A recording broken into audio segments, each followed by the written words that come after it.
কিলে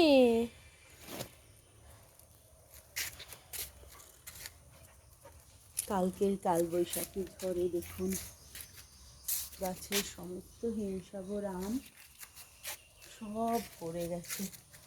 এবছরে এমনিতেই আম হয়নি, তো এই আমগুলো হয়েছিল এর আগের ঝড়েও সব আম পড়ে গেছে। কালকে আজকে সকালে উঠে দেখি সব আম পড়ে গেছে।